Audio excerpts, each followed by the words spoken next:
What's going on, guys? I got a special guest with us today, Josh Aguero, who's going to be making his pro debut on the 8th of next month. What's going on today, Josh?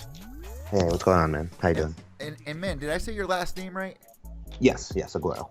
It's so crazy because I don't know any other languages, but I'm pretty good at announcing fighters' names. You learn a lot of different cultures inside the sport, and it's one thing I love about MMA. So before we talk anything about your fight, man, give us a little background about yourself. You're an amateur right now. You got a couple of titles that you won as an amateur. Why don't you tell us a little bit about your amateur career so far? Yeah, I'm 7-2 as an amateur. I had my first fight 2011. I have 4 amateur titles with three different organizations at 3 different weight classes, and 5 submissions first round, 1 TKO, and 1 unanimous decision.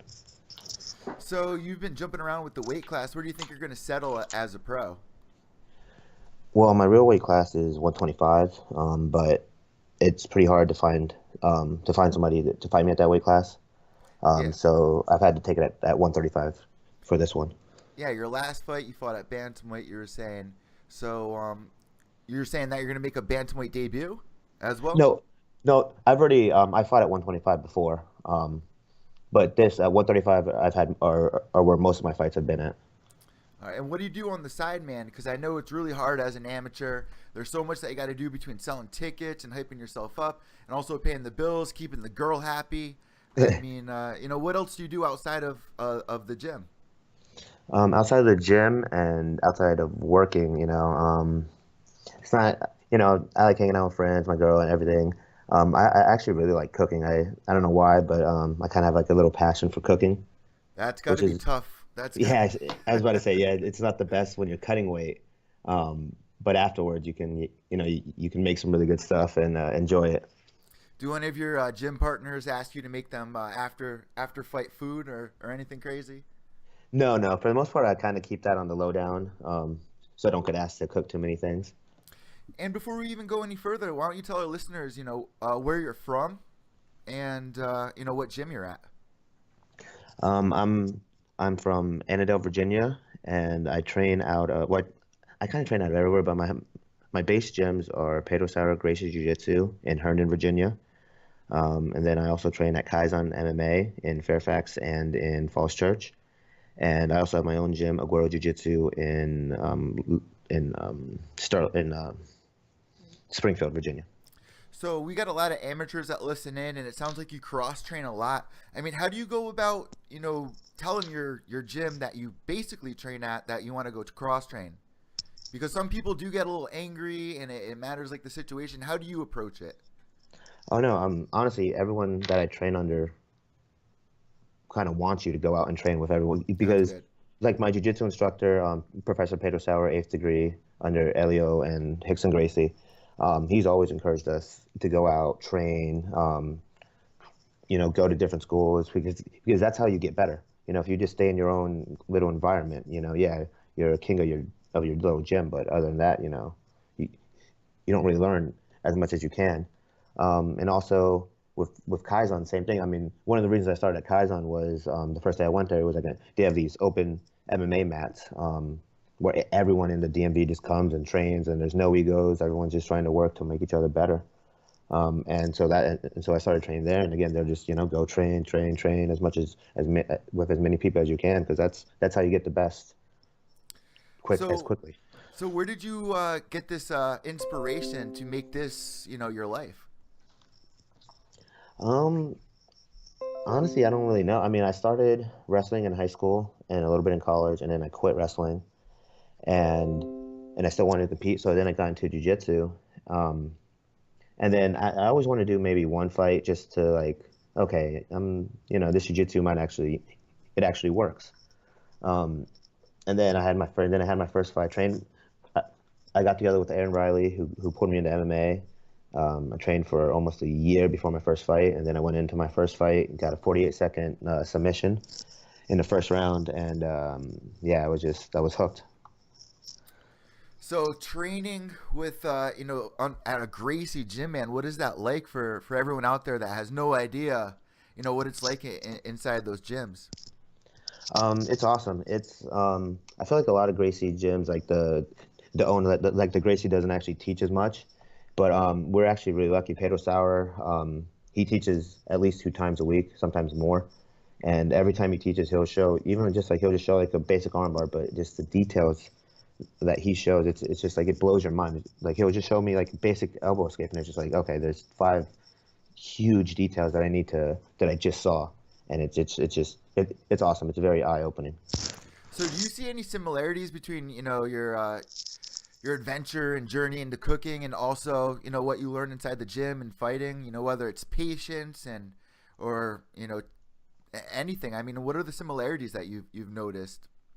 I would say my personality, yeah, like my personality, kind of like I, I I like to learn to keep learning, keep and trying new things. So in my fighting, I go train with new people, train with new part. I try to get as many different looks so I can see as many different things.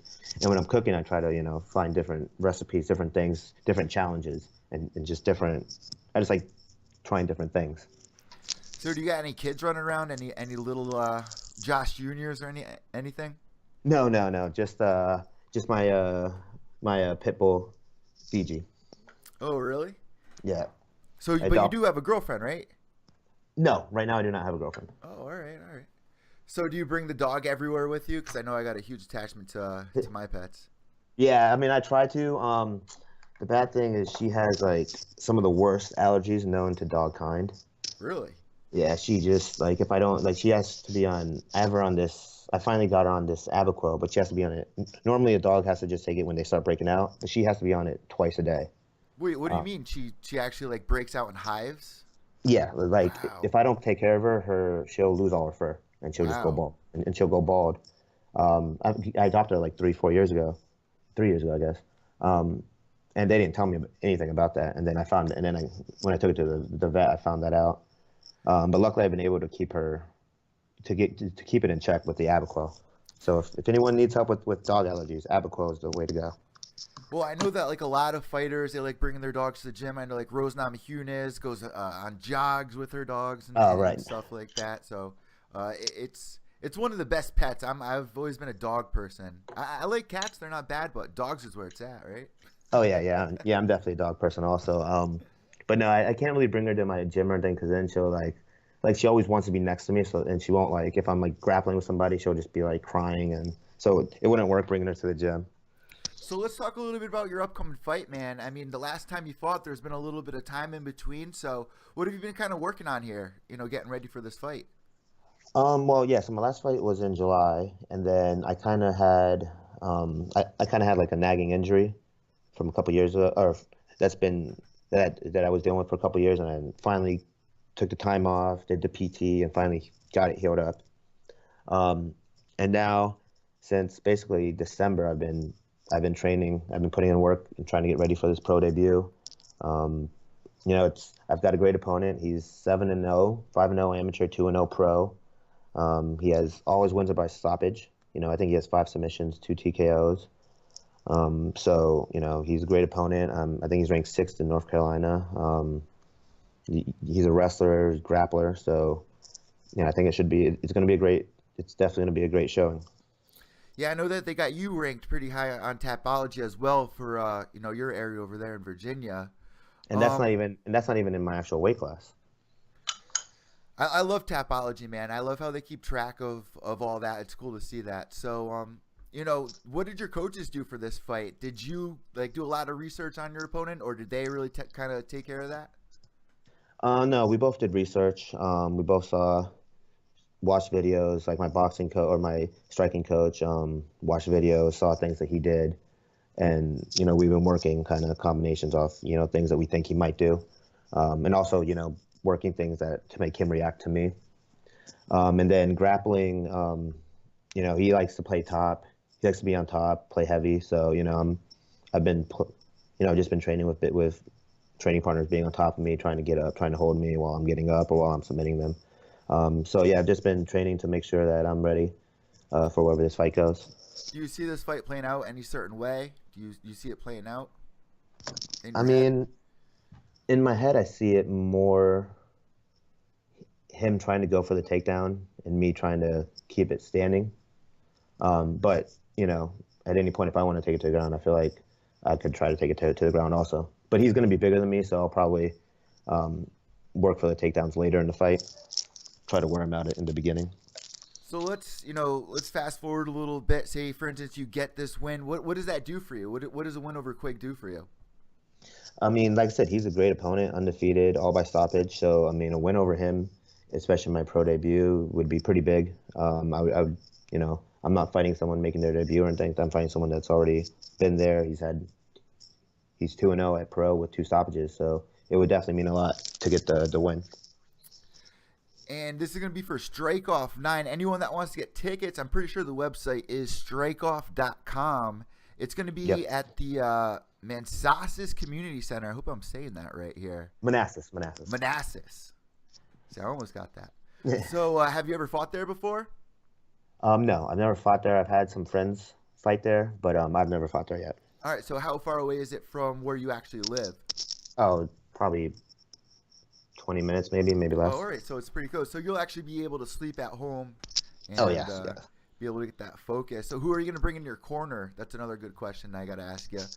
Well, Pedro Sauer is going to be out of town, or he would be in it, but it's going to be it'll be my MMA coach, Nima Mazzeri, and I think my boxing coach, Gustavo, and then one of my main training partners, and he's been with me for every one of my fights. We actually had our first fight together, Mikey McDonald. He's probably one of the main people that helped me get ready for all my fights.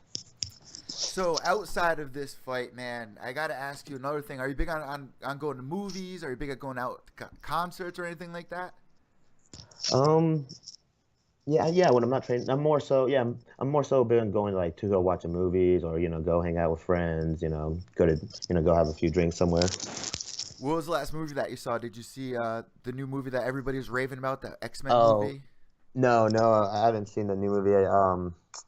Let's see. Last one I saw was John Wick 2. How was that, man? There was a fighter that just came on that was telling me all about that movie. I loved it. It was awesome. I never even seen the first one, so. Oh yeah, no. You watch the first one, watch the second one. It's that I wasn't that big of a Keanu fan. I mean, well, I guess I kind of liked him, but I like how he really got into it and started training jiu-jitsu and trained everything for these movies, because you can tell he actually put in time and it wasn't he had no idea what was going on. He knew what he was he trained for those roles.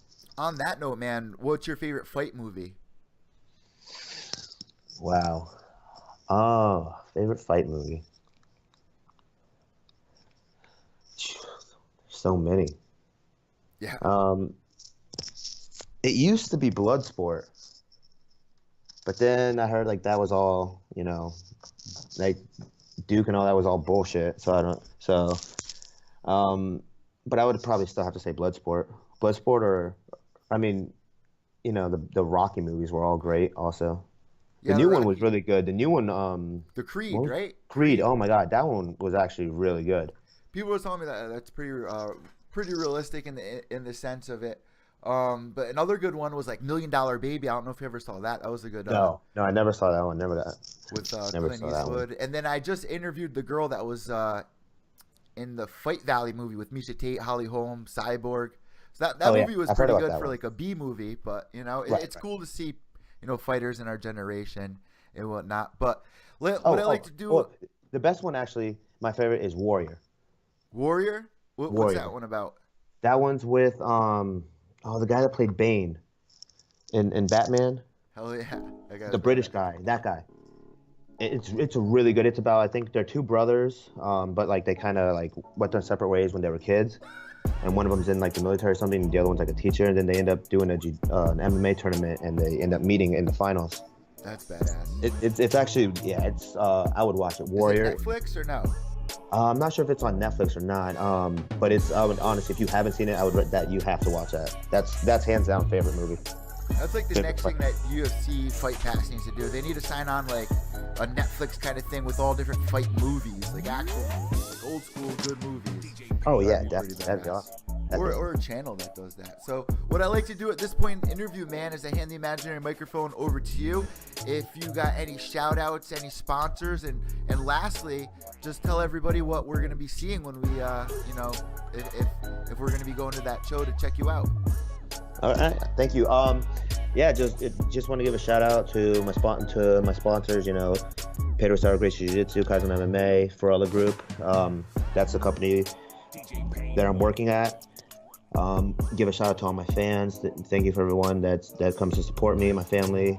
Have to give a huge shout out to Mikey and Jason. They've been putting a lot of work and like helping me to get ready for this fight. And if you come in, like I said, me and James, we're both high-level fighters. We're both going to put on. He's not coming to lose. He's coming to win. He's going to bring it. And I'm telling you right now, I'm not coming to lose. So it's an immovable object meets a wall. An unstoppable force, right? Yeah, exactly. I think something like that. And then and also other than that, there's going to be a bunch of other great fights on the card. Desmond, any guys from your gym on the card? I think Matt is going to is looking for an opponent for he's a beast. And then Desmond Torres is fighting on the card. We've been training together. He's also 125. He's a beast. He's making his pro debut. Look out for him. And then I'm not sure who else. I think there might be a couple other guys that are fighting on the card from my gym, but it's going to be a good show. So that's got to be kind of cool. The whole gym is going to be there cheering everybody on. And then, you know that there's going to be a lot of people there just because there's a lot of guys from your gym that are selling tickets as well. So that sounds like it's going to be a fun night, man. We wish you the best of skill, and thank you for coming on Pure EVil MMA. The last thing we like to do is if you got any social media accounts, definitely blast those out for everybody to go follow you. Oh yeah, definitely. Josh Aguero on Facebook. On Instagram, it's J Aguero, JAGUERO 87. And then same thing for Snapchat, JAGUERO 87. Yeah, I just posted it up right up at the corner over here for everybody. So make sure you guys go follow him. I want to thank you so much, man. And best of skill come on the 8th of next month. Thank you, brother.